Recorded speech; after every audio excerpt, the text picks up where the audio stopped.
So therefore, it's correct.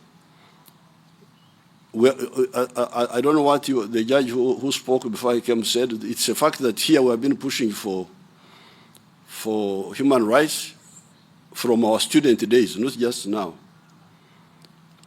We are the ones who recruited women in the army for the first time.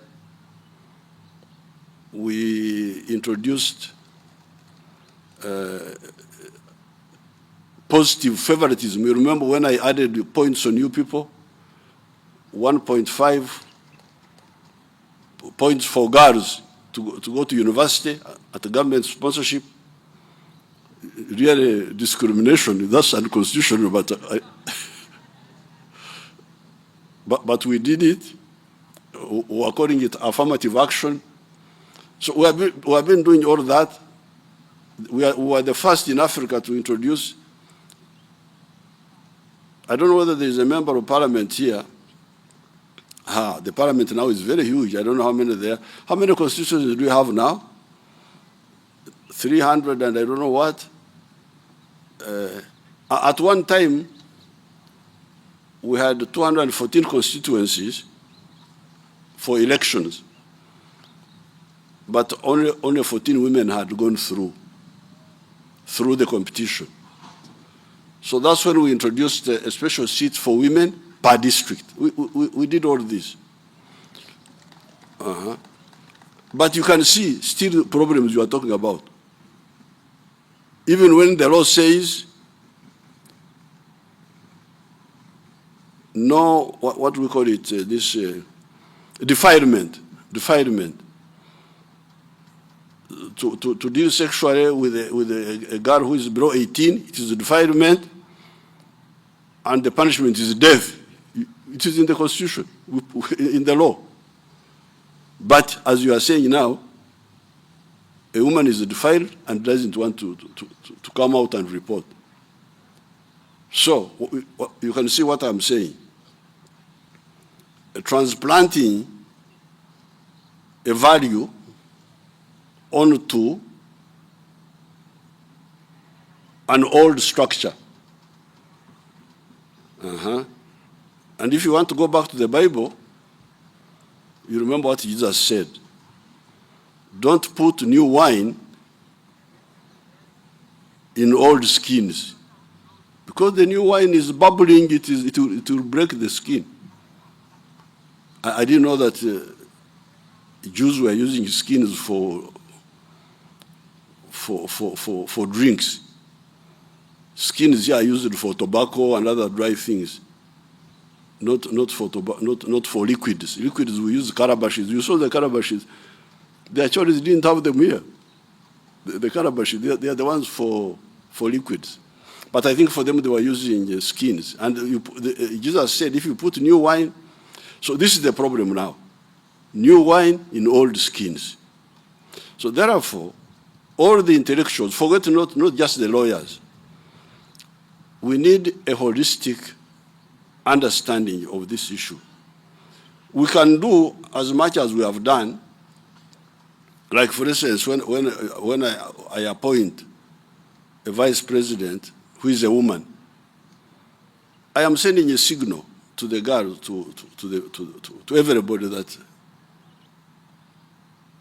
girls, there's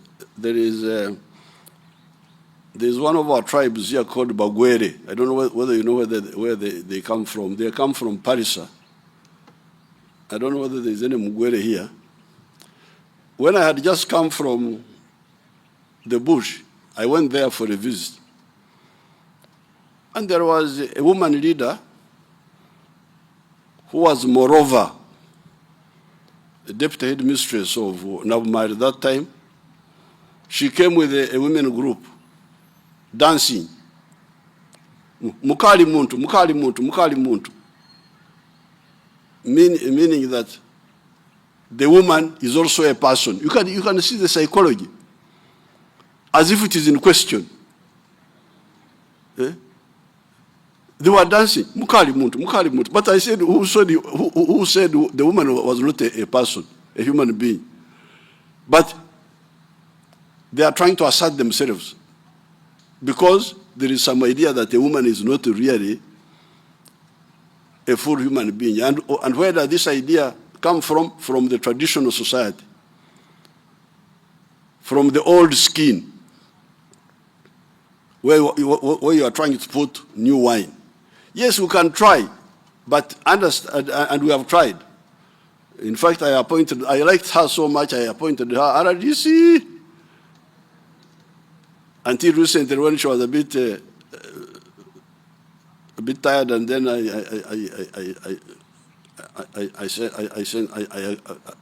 gave her a pension. So, but the issue is, be clear that the symbolic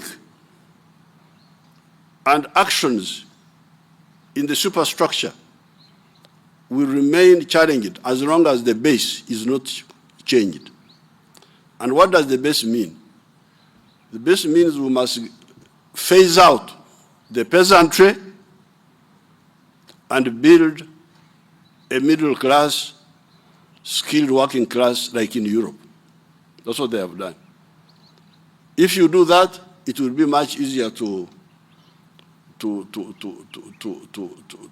consolidate the gains of the women movement. But then, what Chief Justice Owinjidoro also told you right now comes in. And that's why we did an understanding with our people, our partners in the West. When here we are struggling to change the society, and we are passing through two ways.